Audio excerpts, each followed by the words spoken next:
Okay, this is a SPY recap for the week ending December 2nd, and you can see here on Friday, price gap down on the daily chart and then moved up all session long to form a green bar. So essentially all that happened on Friday was price kind of gap down between the fair value gap between this high right here and Thursday's low right in this area is inefficient pricing, and we just came right out of the gates with an economic number that provided a little gap down, and then immediately that was bought up, and we end up with a green bar. So at the moment, we're certainly expecting follow through higher after this green bar, and the way that would be negated is if we open up below the midpoint of Friday, which is this red line here. So keep that in mind. Here are some of the key levels just to watch as we go forward into December. On the weekly chart, again, we're continuing grinding up with green. There are still targets,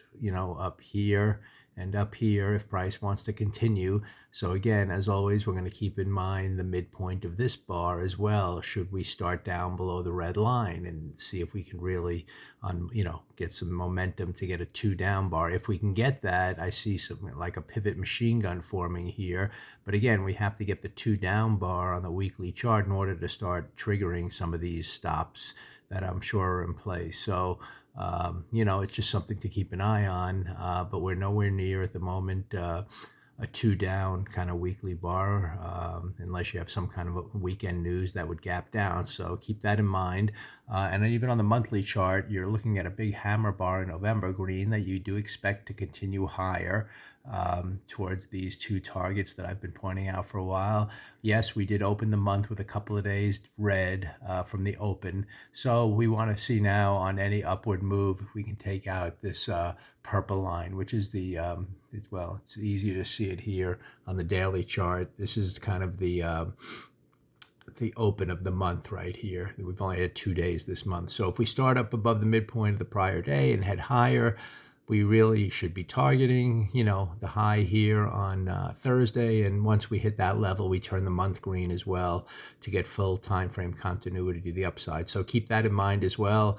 Any move that kind of starts above the midpoint of Friday and above the pre-market range, which I always denote by these blue lines, that should work its way up to turn the monthly chart green as well. And at that point, we're still keeping these 2 targets in mind until something changes. So the main thing is on the weekly chart, this is going to be the chart that triggers any kind of reversal where we can start really heading back down. There's a lot of stops here along the way as prices been moving up, that if we could get some trigger to the downside can be taken out, but we're just not getting that at the moment. Everything is moved down within this range that we've just talked. It was met by buying, and then this first little move down today after an attempted breakout was a gap that brought in buying. So we're still in an uptrend here overall, heading higher, and we still have potentially some this target here and this target here to be hitting as we head up there before possibly reversing. But you never know, so let's just keep an eye on some of these key levels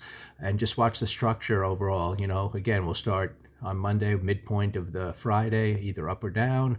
We'll look at the pre-market range and see if we break above or below that, and then all of a sudden we start monitoring for either the purple line to be taken out to get the monthly chart green, or if things head down, we want to get below the midpoint of the prior week to see if we can get a 2 down week, which is not the expectation at the moment, but it's possible. So for now, the trend remains up. Monthly chart still remains up with some of these targets, and we'll be looking for some kind of signs that the weekly chart may be failing. And the weekly chart could fail, as always, when you get maybe a quick move up in the week that takes out the high and then comes back to the halfway point of that week. That would be a very powerful reversal signal should we get it. So starting up seems likely, and if we just don't really move towards these targets or just take that target out and then immediately come down some point next week to the midpoint of that weekly bar, that would be a big sign that we could be heading lower to take out a lot of weeks of stops. So looking for that reversal on the weekly chart, and we're just not getting it as of yet, but we're keeping an open mind to look for it.